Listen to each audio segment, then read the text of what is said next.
네, 한 주간의 삶도 성령 충만하시고 행복한 삶이 되시길 축원합니다. 오늘이 2025년 둘째 주일입니다. 새해를 시작하면서 송구 영신 예배 때 나누었던 말씀 기억하십니까? 네, 새해를 시작하면서 우리가 요한복음 1장의 말씀을 나눴었죠.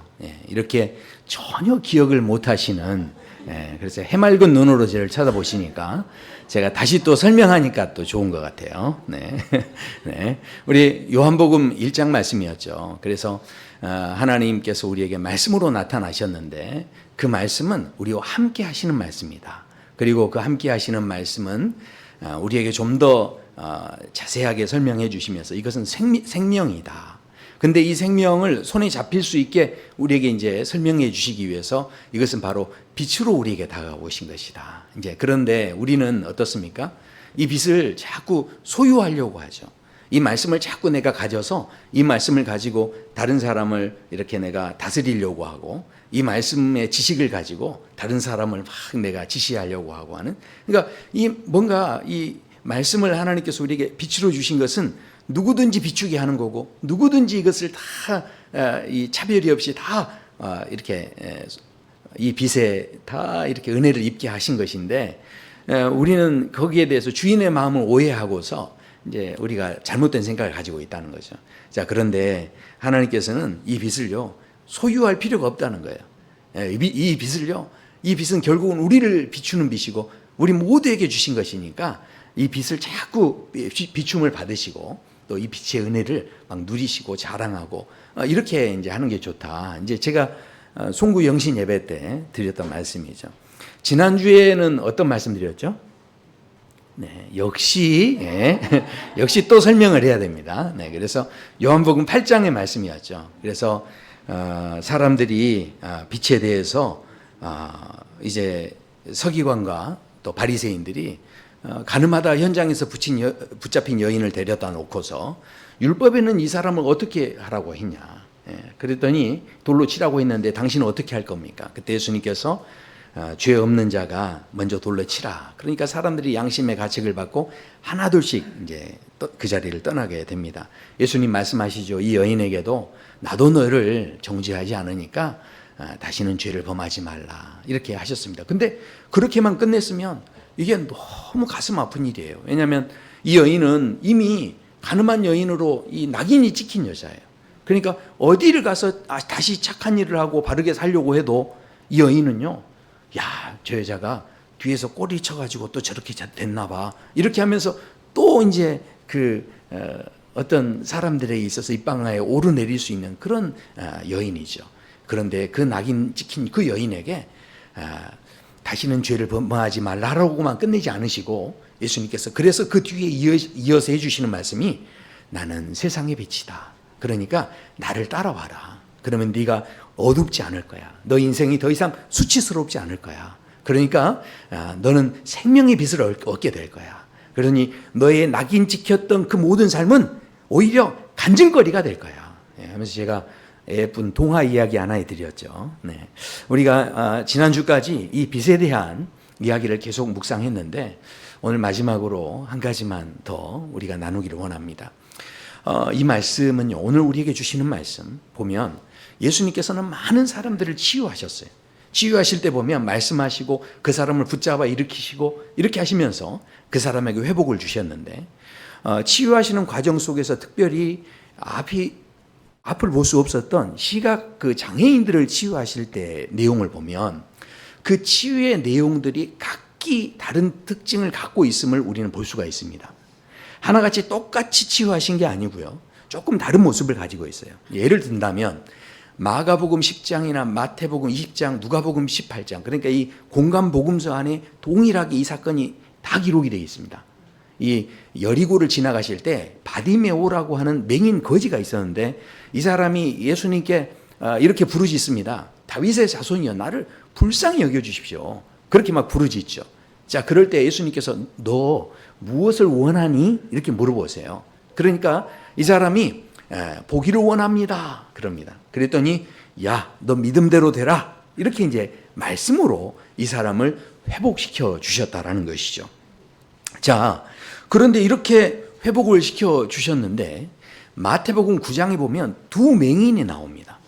그런데 이 두 맹인에 대해서는 어떻게 하시느냐? 바디메오하고 비슷해요. 이 사람이 예수님께 나와서 막 이렇게 다윗의 자손이여 우리를 불쌍히 여겨달라고 하면서 이 두 맹인들이 와서 소리를 칩니다. 그랬더니 예수님께서 야, 내가 능히 이 일을 할 줄 믿느냐? 그랬더니 이 사람들이 믿는다고 그러는 겁니다. 자, 그랬을 때 예수님께서 그냥 이번에는 치유하지 않으시고 이 사람들의 두 눈을 이렇게 안수하시면서 치유를 하시면서 믿음대로 될지어다 이렇게 말씀하시는 거예요. 그러면서 이제 치유가 되는 이런 과정이었다라는 거죠.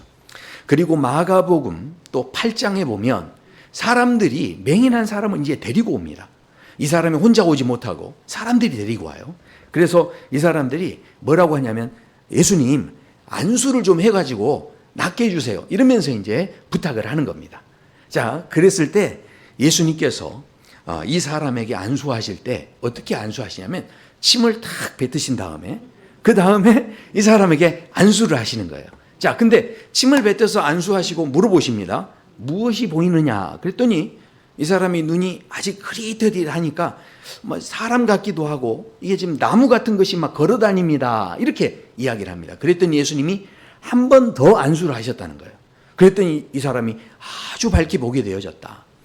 왜 예수님께서 분명히 예수님은 말씀 한마디로도 치유를 하실 수 있는 분이신데 왜 여기에서는 두 번이나 안수를 하셨느냐? 여기에 대해서 성경에 나와 있지는 않습니다. 근데 대부분 학자들의 견해가 무엇이냐면 예수님은 치유해 주시려고 아무리 해도 우리가 좀 믿음으로 반응해야 되는데 그 믿음으로 반응하지 못하는 그 모습을 불쌍히 안타깝게 여기시면서 예수님께서 내가 너희에게 치유의 손을 내미는 것도 중요하지만 너희들도 믿음으로 나와야 된다는 것을 이제 알려주시기 위해서 이제 이렇게 하셨다. 이제 이렇게 해석을 합니다. 어찌됐든 지금 이게 중요한 게 아니고 자, 오늘까지 이렇게 지금까지 말씀드린 이런 치유들이 있었는데 오늘 치유는요. 오늘 이 시각장애인을 치유하는 이 내용은 굉장히 특이합니다. 자, 왜냐하면 오늘 그 내용을 보시면 이 사건은요. 다른 치유의 사건하고는 좀 차이가 있습니다. 왜냐하면 방금까지 설명드렸던 그 치유의 사건들을 보면 이야기들이 한 단락으로 나와 있어요. 성경에 이렇게 한 단락으로. 근데 오늘 이 치유의 내용은 이 요한복음 9장 전체를 다 기록하고 있습니다. 그러니까 분량 자체가 차이가 나요. 다른 치유 사건과는 완전히 다른 그런 모습을 보이고 있다는 거죠. 그리고 두 번째 조금 다른 부분이 있는 것은요. 눈치채셨는지 모르겠지만 다른 모든 사건들은 다 이 맹인들이 막 예수님을 찾아가서 불쌍히 여겨달라, 고쳐달라 막 이렇게 하고요. 그리고 맹인이 아니면 주변 사람이 함께 데리고 나가서 예수님께 나와서 치유해달라고 했는데 오늘 말씀은 맹인이 나온 게 아니고요. 예수님께서 가시다가 발걸음을 멈추셔서 이 맹인을 주목해 보셨다는 거예요. 바라보셨다는 겁니다. 자, 그러면서 이 치유의 사건이 시작이 됐다라는 거죠. 자, 그래서 본문에 보면 예수님께서 먼저 맹인을 이렇게 멈춰서서 이렇게 바라보셨다 하는 말씀으로 시작이 되는데 이렇게 바라보시니까 주변에 있는 제자들이 어떻게 하냐면 질문을 합니다. 라비여, 이 사람이 맹인으로 난 것이 누구의 죄로 인함이니까? 자기니까 그 부모니까? 이렇게 했다는 거죠. 그러니까 이 질문의 요점이 뭡니까? 아니, 이 사람은 무슨 죄를 지었길래 날 때부터 이렇게 보지를 못했냐? 그러니까 이런 그 장애를 가지고 태어난 것 자체는 참 이게 왜 이렇게 된 건지 원인이 뭔지 이걸 우리가 지금 알아야 되지 않겠느냐? 이렇게 하면서 질문을 했다라는 겁니다. 그래서 왜 이런 질문이 됐냐면 그 당시에 모든 사람들이 질병을 얻거나 어려움을 당할 때는 그 모든 원인이 죄에 있다. 이렇게 이제 생각하는 사람들이 많이 있었기 때문에 그래서 그 원인에 대한 이야기를 했다라는 거죠. 자, 생각해 보십시오. 우리가 이 땅에서 많은 일들이 일어날 때 분명히 원인이 있죠. 근데 그 원인이 있으니까 사건이 발생하고 결과가 있겠죠. 자, 그런데 원인을 다 우리가 하나같이 다 알아내려고 그렇게 노력해서 다 알아낸다고 해서 이 결과에 대해서 이것을 명확하게 우리가 모든 것을 다 해석할 수 있는 그런 것은 아니라는 거죠. 원인을 다 알아야만 되는 건 아니에요. 그런데도 불구하고 우리는요, 다 이렇게 원인을 알고 싶어 하는 그런 마음이 있어요. 그래서 그 원인을 안다는 것, 이게 참 무엇보다도 어렵다, 이런 생각을 좀 하게 됩니다. 저는 어떤 게 제일 원인을 찾는 데 있어서 제일 제가 어려운 게 있다면 여자들 마음이에요. 네, 이게 제일 어려워요. 관련 책자를 보면 남자들이 이해하지 못하는 여자들의 질문 3가지가 있대요. 베스트 3. 네. 첫 번째는 뭐냐면요, 이 여자분이, 아내가 남자분한테 이야기하는 거예요. 여보, 나 성형수술 할까 말까? 이러면 남자가 이제 대답을 해야 되잖아요. 근데 이거 어떻게 대답을 해야 되냐는 거예요. 도대체 저 여자는 무슨 마음을 갖기에 이렇게 질문을 했을까 하는 겁니다. 자, 두 번째는요, 여보, 나 어제보다 살찐 것 같지? 이렇게 했을 때 우리가 어떻게 대답을 해야 될까 하는 겁니다. 자, 그리고 베스트 이제 1위예요, 1위. 자, 1위는 뭐냐? 나 머리 자를까 말까? 네, 이렇게 질문을 하는 거. 그러니까 이게 우리 청춘 남녀들이 서로 사귈 때도요, 이런 질문을 받으면 남자들은 굉장히 당황스럽대요. 왜냐하면 이런 질문을 받으면요, 우리 남자분들은 다 뭘 생각합니까? 이게 S와 NO로 생각하죠. 야, 이거를 그러라고 할까 말까, 이제 이렇게 생각이 되죠. 만약에 나 성형수술 할까 말까 이렇게 하면 어떻게 해야 맞겠습니까? 대답을 어떻게 해야 돼요? 예? S라고 해야 됩니까? NO라고 해야 됩니까? 네. 그러니까 우리 남자들의 뇌 구조는요, 이거를 지금 어떻게 이게 좋다고 해야 될지 안 좋다고 해야 될지 여기만 막 생각을 하는 거예요. 근데 여자분들이 왜 그렇게 질문하는 줄 알아야 돼요. 그러니까 가장 좋은 대답은 지금 그대로도 너무 예뻐. 이게 제일 좋은 대답인데 우리는 어디에 매여 있는 거예요? 이게 S냐 No냐 여기에 매여 있는 거죠. 나 어제보다 살찐 것 같지? 이렇게 말하면 어떻게 해요? 살쪘어? 안 쪘어? 이렇게 대답하면 안 되고, 안 쪘어가 아니고요. 네, 지금도 예뻐. 지금 그대로가 너무 예뻐. 이렇게 해주는 게 가장 좋은 대답이 될 수 있다는 거죠. 네. 자, 그러니까 나 머리 자를까 말까? 이거는 어떻게 되겠습니까? 네. 그렇죠. 그것도 마찬가지죠. 예. 지금 모습, 물론 잘라도 이렇게, 잘라도 예쁘지만 안 잘라도 예뻐. 난 지금 모습 너무 예뻐. 이렇게 해주는 것. 그러니까 정말 이 여자분이 이렇게 질문하는 이유는, 그 원인은 어디 있을까요? 예쁘다는 이야기 듣고 싶으니까. 우리 여자분들 예쁘다는데 싫어하는 분 계십니까? 전부 다 그 원인은 실은 내 마음 알아주기를 원하는 이런 마음 있다는 거죠. 무슨 사건에서 이걸 하고 안 하고의 문제가 중요한 게 아니라 그만큼 당신이 나에게 관심이 있느냐 없느냐. 이제 이 원인이 그 안에 있다는 거죠. 그러니까 이 원인을 찾는 것이 그만큼 실은 중요한데 그처럼 또 어려운 게 없다는 거예요. 자, 그런데 오늘 이렇게 질문하고 있는 이 제자들에게 예수님께서 굉장한 대답을 하십니다. 이렇게 이야기하시죠. 이 사람이나 그 부모의 죄로 인한 것이 아니다. 이것은 S나 No의 문제가 아니라는 거예요. 오히려 이 사람에게서 하나님의 일을 하시는 일을 나타내고자 합니다. 이렇게 말씀을 합니다. 그러니까 이 말씀이 얼마나 귀한 대답입니까? 우리 제자들은요, 계속 궁금했던 것이 신학적으로 논쟁하면서 여기에 대해서 이게 죄냐 아니냐 여기에 관심을 가졌지만, 예수님께서 관심 가지신 것은 이게 죄냐 아니냐보다 더 중요한 게 있는데 바로 이 사람을 통해서 하나님께서 하시고자 하는 일이 있다는 거예요. 거기에 대해서 그 마음을 보실 수 있는, 그 중심을 볼 수 있는 눈이 있었다는 거죠. 결국은 예수님이 관심을 가지시는 것은 사람들이 생각하는 논쟁거리가 아니었고, 맹인 한 사람이었던 그 사람의 삶 속에 거기에 잠깐 멈춰 서신 이유가 그 사람의 삶에 끊임없이 개입하고 계시고 내가 너와 함께 하기 원하고 그렇게 하고자 하는 마음이 있으셨다라는 거죠. 예수님과 같은 그런 관심을 가졌다고 한다면 예수님께서 거기에서 가던 길을 딱 멈춰 서셨을 때 그때 아마 옆에서 아니 예수님 왜 갑자기 이렇게 멈춰 서십니까? 그러면서 저 사람한테 무슨 볼 일이 있으십니까?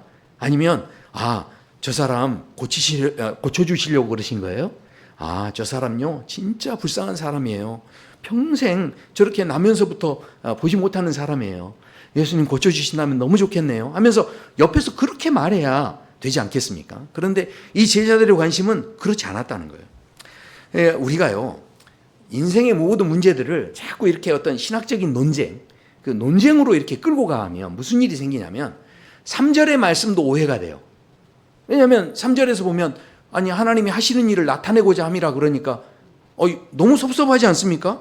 분명히 하나님께서 지금 이 사람은 나면서부터 보지를 못했는데 그러면 이게 남 이야기니까 지금 우리가 아무렇지 않게 볼 수 있을지 모르지만 내 인생에 하나님께서 나면서부터 보지 못하게 하셔가지고 계속 평생의 삶 속에 막 자라면서 막 힘들게 살게 하시고 수십 년을 어둠 가운데 지내게 하시고 이렇게 하다가 결국은 오늘 이렇게 치유가 되고 회복되는 하나님의 영광을 나타내시기 위해서 나를 치유했다라고 한다면 그렇다면 어떻습니까? 내 인생은 하나님의 영광을 나타내기 위한 소품으로밖에는 여겨지지 않는 그런 부분이 될 수 있다는 거죠.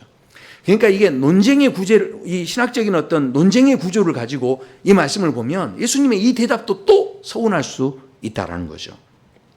자, 그러나 우리 하나님은 절대 그런 분이 아니십니다.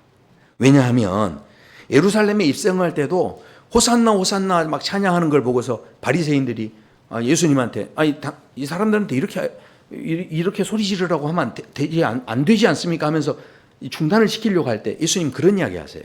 내가 진짜 찬양 받고 싶으면 돌들이라도 들어서 찬양을 받을 수 있다는 이야기를 하십니다. 그러니까 생각해 보십시오.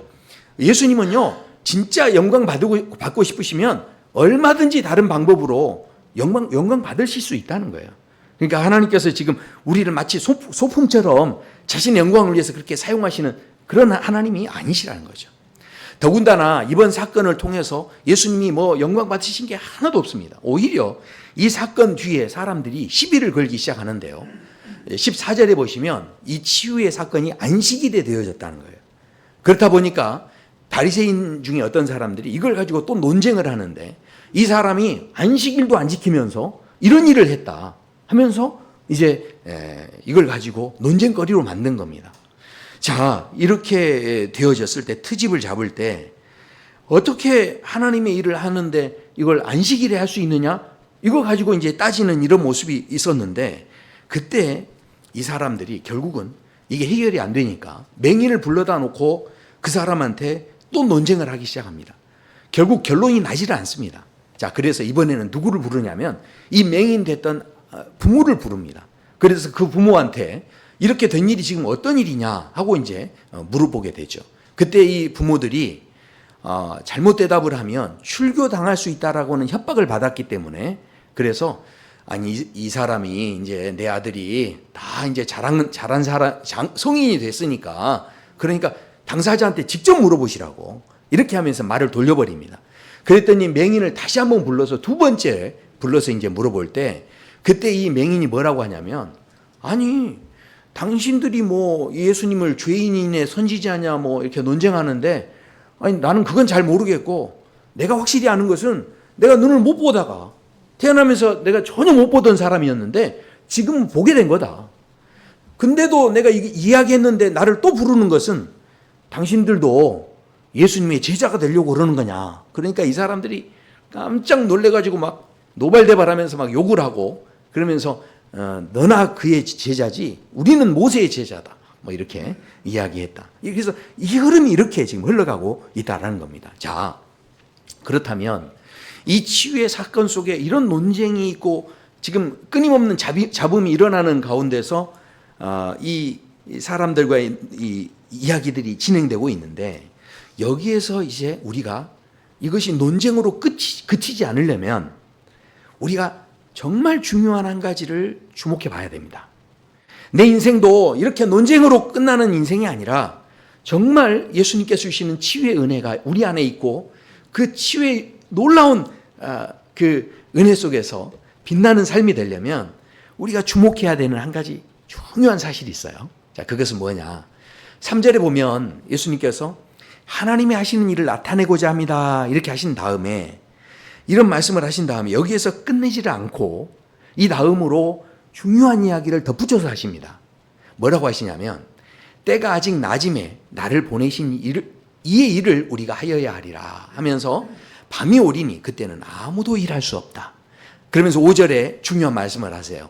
내가 세상에 있는 동안에는 세상의 빛이로다. 아멘. 예. 아멘 하셨는데 이상하지 않으세요? 아니, 왜냐하면 보십시오. 5절을 자세히 보시면요. 분명히 예수님은 세상의 빛입니다. 그래서 우주 만물을 다 비치실 수 있는 빛으로 오신 분인 줄로 믿습니다. 예수님은요, 시간과 공간을 초월해서도 지금도 우리에게 빛을 비춰주시는 분인 줄로 믿습니다. 그런데 오늘 본문은 이상하죠? 그 빛과는 좀 다른 의미가 있어요. 내가 세상에 있는 동안에는 세상의 빛이다. 이렇게 말씀합니다. 그러니까 우리가 이전에 생각했던 지금 예수님이 빛이라고 늘 생각하는 모습과는 조금 다른 그런 의미가 지금 이 안에 있다라는 것이죠. 자, 그렇다면 생각해 보십시오. 이 빛은 어떤 빛이겠습니까? 지금 왜 세상에 있는 동안에는 세상의 빛이다 이렇게 말씀하셨을까요? 자, 이 해답은 어디 있냐? 4절에 있습니다. 4절에 이렇게 말씀하죠. 나를 보내신 이의 일을 우리가 하여야 하리라. 그러니까 예수님이 말씀하시는 이 빛은 어떤 빛이냐면 마치 자신을 촛불과 같이 태워가지고 지금 촛불이 어떻게 됩니까? 빛을 내기 위해서는 자기를 막 태워야 빛이 나잖아요. 그것처럼 예수님께서 지금 말씀하시는 이 빛은 자신을 태우셔서 누구를 빛나게 하시는 거예요? 하나님을 빛나게 하시는 거예요. 그러니까 하나님이 하시는 일을 나타내고자 그것을 드러내기 위해서 이렇게 지금 그런 빛을 말씀하신다는 거죠. 자, 그러니까 우리는요 대부분 아주 반짝반짝하는 빛을 좋아합니다. 자, 그런데 이거는요 끊임없이 자기를 태워서 막 이렇게 빛나게 하는 거예요. 자, 말씀을 다시 한번 좀 생각해 보시면요, 예수님께서 자, 하나님께서 하고자 하는 일을 나타내고자 합니다. 이렇게 말씀했습니다. 그 다음에 예수님께서 이 맹인에게 다 멋지게 말씀을 통해 가지고 야, 너는 이제 눈을 뜨거라 뭐 이렇게 하신다던가 이렇게 하면 얼마나 멋지세요. 아니면 딱 이렇게 안수를 딱 하신 다음에 이제 눈을 들지어다 딱 이렇게 하면은 얼마나 이게 좀 폼이 나지 않습니까? 예, 이렇게 너무너무 이렇게 멋져 보이시죠? 뭐 이렇게 하면 너무 좋을 텐데, 그런데 이렇게 말씀하신 다음에 치유의 과정을 보면 갑자기 침을 뱉으셔가지고 진흙을 막 이겨서 그 눈에 이렇게 발라주셨다는 겁니다. 자, 근데 생각해 보십시오. 침 뱉는 게 폼나 보입니까? 아, 이게 침 뱉는 게요, 이게 멋져 보이는 건 아닌 거죠. 예. 그리고 여기를 잘 보셔야 되는 게 침을 그냥 뱉으신 게 아니에요. 진흙을 이길 정도가 되려면 침을요 태태태태태 하고 이게 몇 번을 뱉어야 되는 거예요. 이게. 아니, 침을 한꺼번에 이길 정도로 이렇게 많이 뱉으실 수 있나요? 이게 뱉고 나면 말라가지고 이게 힘들잖아요. 그러니까 이거 잘못 뱉다 보면 캑캑거릴 수 있고, 그러니까 이게 지금 뭡니까? 굉장히 모양 빠지는 거잖아요. 이게. 아니, 굉장히 이렇게 폼나 보이는 게 아니지 않습니까? 그리고 생각해 보세요. 만약에 이렇게 침을 뱉어가지고 진흙이 이겨서 이게 치유가 된다 그러면 어떻게 그런 병원에 가서 치료받고 싶으세요? 아니, 의사가 이렇게 침을 뱉어서 이렇게 하는 그런 병원에 어떻게 가고 싶으세요? 이게 너무 더러워서 그런데 가고 싶은 마음이 아마 다 없을 거예요. 아니, 그런데 예수님은 왜 저렇게 치유를 하셨냐는 거죠. 분명히 말씀 한마디로도 치유하실 수 있는 분이신데, 그런데 오늘은 왜 저렇게 하셨을까 하는 거죠. 굳이 이렇게 하신 것. 자, 그것은 우리는요 무슨 생각을 갖고 있냐면, 우리 하나님이 빛으로 오신다고 할 때 맨날 이렇게 반짝거리고 막 너무 아름답고 막 너무 좋고, 이런 하나님만 생각하는 거예요. 우리가 생각하는 하나님의 틀 속에는요, 하나님은 참 이렇게 멋지게 목소리도 막 이렇게 너무 좋고 이렇게 이런 하나님으로만 나타나기를 원하는 마음이 우리가 생각하고 있는 하나님인 거예요. 그런데 오늘 이 말씀은 우리 하나님은 그렇게도 얼마든지 나타나실 수 있지만 그러나 저렇게요, 어떻게요? 사람들이 전혀 생각하지 못한 지금 이 침을 뱉어서 저렇게 더러운 모습이지만 이런 가운데서도 그러니까요, 우리 하나님은 다 말씀으로 막 내가 너에게 능력으로 내가 함께한다 이렇게도 나타나시지만 그러나 우리 하나님은요, 우리를 살리기 위해서라면, 우리를 회복시키기 위해서라면 비록 좀 더럽게 여겨지는 일이다 할지라도 그 일을 통해서라도 어찌됐든 우리에게 나타나시고 역사하시고 얼마든지 그것을 통해서도 일하실 수 있는 하나님이시라는 것을 말씀하고 계신다라는 것이죠. 그러니까 오늘 이 말씀을 통해서 우리가 알 수 있는 게 무엇입니까? 우리는요, 늘 화려한 것만 귀한 것으로 여기는 거예요. 그런데 예수님께서 그러다 보니까 맹인 앞에 딱 서시니까 그때 사람들이 뭐라고 합니까? 자기들은 이 맹인은 더러운 사람이에요. 맹인이라고 하는 이 사람은요, 그래서 물어보는 거죠. 이 사람은 우리하고는 차원이 다른 사람, 지저분한 사람. 그러니까 그걸 가지고 논쟁거리로 삼는 겁니다. 이 사람의 죄가 누구 때문입니까? 지금 예수님께서 그 사람에 대해서 다가가시려고 이렇게 멈춰 서셨는데 그 상황 속에서 제자들의 관심이 뭐가 있는 겁니까? 이것을 가지고 좀 더 품위 있는 신앙의 지식을 갖기 위해서 이걸 논쟁거리로 삼는 거죠. 도대체 이 죄의 원인이 어디 있는가? 원인을 따지는 일에 지금 질문을 하고 있다는 겁니다. 그러나 예수님의 마음은 원인을 따지는 데 있는 게 아니고 아무리 더럽고 지저분해 보이는 사람이라 할지라도 그 사람에게 다가가기 원하시고 그 사람의 인생에 개입하기 원하시고 그 사람의 인생에 빛이 되어주기 원하시고 그게 바로 예수님의 마음이신데 사람들은 뭔가 더러우면 나쁜 것, 깨끗하고 막 빛나는 것이면 무조건 좋은 것, 이런 생각 속에만 갇혀 있다 보니까 하나님도 빛으로만 역사하시는 하나님만 생각하는 거예요. 절대 지금 그런 문제가 아니다. 우리의 그 틀을 깨주시는 이런 지금 말씀이다라는 거죠. 예수님께서는 이 땅에 아름다운 빛으로 오신 줄로 믿습니다. 빛이라는 게 분명히 아름다워 보이긴 하지만 그러나 빛이라는 것이요, 마냥 아름다운 것만은 아니에요. 그 빛 안에는요, 자기를 다 태우셔서, 그러니까 오늘 이 말씀에 보면 이것을 다 태워서 그렇게 사람들을 이 더러운 것을 깨끗하게 하는 그런 빛도 있다라는 거죠. 예수님께서 그래서 어떻게 합니까? 이 빛은 어떻게 하신 거예요? 자기를 다 태우신 거예요. 십자가에서 자기를 다 태우셔서 결국은 그 빛을 드러내는, 그래서요, 내가 세상에 있는 동안에는 세상의 빛이다, 이 말씀이 바로 이 십자가에서 누구를 드러내신 겁니까? 하나님을 하나님이 하시고자 하는 일들을 드러내시기 위해서 자기를 다 태우시면서 그렇게 빛을 내셨던 그 예수님을 말씀하고 있다는 것이죠. 마태복음 5장에 보면 이런 말씀이 나옵니다. 너희는 세상의 빛이다. 세상의 빛이다. 그래서요, 이 세상의 빛은요, 좀 이해하기가 어려울 수 있어요. 왜냐하면 우리는요, 맨날 어떻게요, 막 빛나는 것, 반짝거리는 것, 이것만 생각하는 거죠. 그러니까 이 말씀이 제대로 이해 안 될 수 있어요. 제가 지금 며칠 전에 실은 저희 할머니가 젊으셔서 이렇게 저희 아버지가 4살 때 저희 그 아버지 남동생, 그러니까 동생이 하나 있고 형제를 낳으시고 저희 할아버지가 돌아가셔서 저희 이제 할머니가 저희 형제 둘을 이렇게 이제 키우시고 이렇게 사셨어요. 그래서 저에게는 저희 아버지와 저희 작은 아버지 두 분이 이렇게 계시는데 한동안은 또 제가 작은 아버지 손에서 좀 컸어요.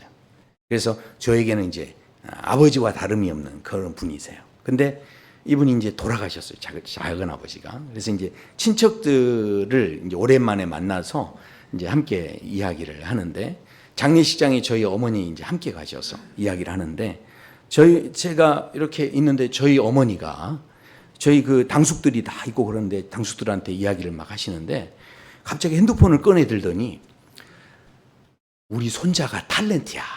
그러면서 딱 이렇게 사진을 딱 이렇게 열어가지고 사진을 막 보여주면서 얼마나 잘생겼냐고 그러면서 막 하는 거예요. 그러니까 저희 당숙 중에 한 분이 짓궂게 이제 질문을 하신 거죠. 그러면 우리 이 목사가 더 잘생겼냐고, 이 손주가 더 잘생겼냐고. 그랬더니 저희 어머니가 머뭇거리지 않으시고 이 목사가 잘생겼다고 이렇게 이야기하시더라는 거예요. 예, 예. 자, 그런데 생각해 보십시오. 누가 더 잘생겼냐, 누가 더 빛나 반짝거리느냐, 실은 그게 중요한 게 아니라 그런 이야기들이 오고 가는데 이제 다들 막 재밌어 한 거예요. 그자. 근데 그 이야기 속에 갑자기 그 당숙들이 다 하나같이 하는 이야기가, 이 목사는 보면 어릴 때 진짜 개구장이었다는 거예요. 근데 그 무슨 이야기를 하냐면, 이 목사가 지금도 그런 것 같다. 근데 예전에 어릴 때 보면 좋은 일이 있든 나쁜 일이 있든 항상 웃고 다녔다는 거예요. 이렇게 보면은 늘 웃는 모습이 있어. 늘 웃었다. 방글방글 그렇게 웃고 있었다. 뭐 그 이야기를 하시는데, 근데 제가 그게 너무 감사한 거예요. 제가 그래도 이제 목사로 거기 간 건데, 근데 목사가 돼서 어릴 때는 제가 개구졌을지 모르지만, 그러나 목사인 제가 이분들의 기억 속에 끊임없이 이 사람은 늘 좋은 일이든 나쁜 일이든 항상 웃는 모습이 있다라는, 이제 그것을 통해서 그래도 이 목사로서, 예수님 믿는 사람으로서 그런 모습으로 이렇게 보여주고 있다는 것이 제가 너무 감사한 거예요. 자, 근데 생각해 보세요. 우리는 대부분 누가 더 반짝거리느냐, 이걸 좋아하는 거죠. 그러니까 이 말씀도 보면 세상의 빛이라. 그러니까 우리는 어떤 부담을 가지냐면, 저 이어지는 말씀에 사람이 등불을 켜서 말 아래 두지 않고 등경 위에 둔다는 거예요. 그러니까 우리는요, 더 어떻게 됐든 연말 시상식에 가가지고 트로피를 다 하나 받아가지고 이 모든 영광을 하나님께 막 하면서 어떻게 어디에 서기를 원합니까? 등경 위에 딱 서가지고 막 빛나기 원하고, 내가 더 막 이렇게 선한 일을 가지고 이렇게 나타나기를 원하고, 이런 마음이 있는 거죠. 그런데 우리가요, 여기에 대해서 막 그런 마음을 갖게 하는 그런 말씀이지만, 오늘 이 말씀의 진짜 중요한 핵심을 그래서 말씀하는 거예요. 이 세상의 빛이 빛을 내는 방법에 대해서 16절에 말씀합니다. 이같이 너희 빛이 사람 앞에 비치게 하여 그들로 착한 행실을 보고 하늘에 계신 너희 아버지께 영광을 돌리게 하라. 그러니까 이 착한 행실이 뭐냐면 이걸로 하나님께 영광을 돌리는 거예요. 근데 이 착한 행실을요, 내가 만약에 도덕적으로 윤리적으로 내가 착하게 사는 것으로 이게 빛나면 이게 누가 영광이 됩니까? 내가 영광이 되는 거죠. 그렇다면 결국은 저 말씀은 무슨 말씀입니까? 결국은요, 우리는요, 이 착한 행실을 가지신 예수님을 보여주는 빛이 되어야 한다는 거죠.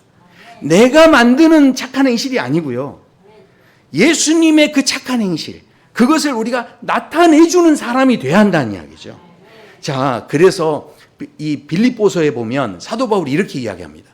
너희 안에 착한 일을 시작하신 이가 그리스도 예수의 날까지 이루실 줄을 우리는 확신하노라. 그러니까 이 착한 행실이요, 내가 만드는 착한 행실이 아니에요. 바로 내 안에 시작하신 예수님의 그 착한 행실을 내가 나타내 보여줄 수 있어야 한다라는 거죠. 자, 그렇다면 우리는요, 발열체가 아닌 겁니다. 내가 빛을 내는 사람이 아니에요. 우리는 반사체죠. 반사체라고 한다면 이 반사체가 해야 할 일이 있습니다. 그게 뭐겠습니까? 그 첫 번째가요, 반사를 잘 하려면 뭐 해야 될까요? 내가 거울로 이렇게 반사를 할 수 있죠. 근데 거울로 반사를 잘 하시려면 거울을 자꾸 닦아야 돼요. 깨끗해야 돼요. 그러니까 오늘 지금 교회 오셔서 예배 드리시는데, 우리가 예배 드리고 셀 모임하고 우리가 만나서 이야기하고 그럴 때요, 어떻게 다른 사람 닦을 생각하지 마세요. 제발 우리 지금 다른 사람 지저분한 거 보면서 그거 닦으려고 오신 게 아니에요. 실은 우리가 진짜 좋은 반사체가 되려면요, 이 말씀으로요, 나를 닦아야 돼요. 계속 나를 닦아야 돼요. 다른 사람이 지금 어떻느냐, 이 사람의 죄가 지금 부모의 죄입니까? 이게 지금 태어날 때부터 자기의 죄 때문에 이런 겁니까? 이거 따지는 게 아니고요, 뭘 닦아야 됩니까? 나를 닦아야 돼요. 나를 자꾸 닦아야 돼요. 그러기 위해서 실은 우리는 교회에 온 거잖아요. 자, 그리고 두 번째, 감사합니다. 원래 결정적인 이야기를 할 때는 이 배경음악이 필요해. 배경음악이. 우리 센스가 있으세요. 그래서 두 번째, 우리에게 정말 필요한 게 있어요. 자, 그게 뭐냐? 반사를 잘 하려면, 그러면요, 우리가 자꾸 어둠을 보시는 게 아니라 빛을 바라보셔야 돼요. 그러니까요, 제가 계속 바라보는 거예요. 우리 그 사귀는 사람, 내가 좋아하는 사람을 계속 바라보는 거예요, 계속. 야, 저 사람 내가 너무 사랑한다. 그러면서 계속 그 사람을 바라보는 거예요. 보고 또 보는 겁니다. 네, 또 계속 보는 거예요. 제가 지금 누굴 보고 있습니까, 지금? 네. 제가 열심히 막 이렇게 보는 거예요. 네. 제가 너무너무 열심히 그 사람만 보면 사람들이 저를 보고서, 야, 저 사람은 왜 저렇게, 도대체 뭐가 좋다고 저렇게 쳐다보지? 하면서 누구를 보겠습니까? 네. 제가 바라보는 그 누군가를 바라보겠죠. 우리가요, 이 땅에서 진짜 세상의 빛의 삶을 산다는 것은요, 다른 것이 아니고 내가 너무 열심히 누구를 바라본 거예요? 하나님을 바라본 거예요. 내가 너무 열심히 예수님을 바라보고요, 하도 바라보니까 사람들이 그러는 거예요. 아니, 당신은 뭐 때문에 이렇게 좋냐고, 당신은 왜 이렇게 그걸 그렇게 보냐고 하면서 사람들이 다 함께 내가 바라보는 그 예수님을 바라볼 수밖에 없는 거지. 진짜 이 세상에 좋은 빛이 되려면, 그래서 우리가요, 오늘 말씀은 예수님께서 십자가에서 다 자기를 태워서 빛이 되주신 것처럼 우리도 그는 우리를 다 태워가지고 빛이 되라, 이런 이야기가 아니라, 정말 자신을 진짜 태워서 빛이 되실 수 있는 분은요, 예수님 한 분밖에 안 계세요. 우리가 그래서 진짜 빛이 되려면 우리는요, 다른 방법이 없고요, 어떻습니까? 잘 비추려고 오늘도 뭐 하셔야 돼요? 나를 닦아야 돼. 나를 닦아야 돼. 지금 다른 게 중요하지 않습니다. 그리고 두 번째로 중요한 것은 진짜 빛이 되시는 그 주님을 자꾸 바라보셔야 돼요. 이 세상에 볼 일이 얼마나 많습니까? 이 세상에 들리는 소식들이 지금 얼마나 많습니까? 그러나 더 이상 어두운 소식이 아니라 바로 나에게 빛이 되시는 주님을 자꾸 바라보다 보면 이 어두운 뉴스가 이렇게 많은 이 세상에서 바로 우리를 통해서 굿뉴스, 바로 예수님의 소식이 막 전해지고, 사람들이 자기들도 모르게, 야, 저 사람은 너무 왜 저렇게 좋을까? 그러면서 우리를 바라보면서 우리를 통하여서 예수님을 바라보게 되는 그런 귀한 은혜가 있게 될 줄로 믿습니다. 2025년 정말 저는 우리 사랑누리교회 성도 여러분들이 빛나는 삶이 되기를 소원합니다. 그 빛은요, 소유할 수 있는 게 아니라고 그랬어요. 그리고 그 빛은 누구에게나 비추는 빛이에요. 결국 그 빛은요, 우리를 좋게 하시려는 빛이에요.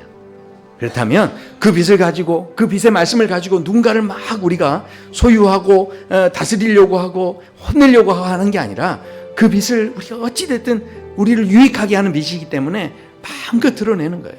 그리고 그 빛을 통하여서 우리의 모든 낙인 찍혔던 우리의 삶을 새롭게 하시는 주님, 우리의 모든 그 삶을 간증거리가 되게 하시는 그 주님을 우리가 빛을 삼아서 쫓아가고 또 닮아갈 수 있는 삶이 되기를 소원합니다. 오늘 주셨던 이 말씀대로 그저 이 사람이 부모의 죄 때문입니까? 자기의 죄 때문입니까?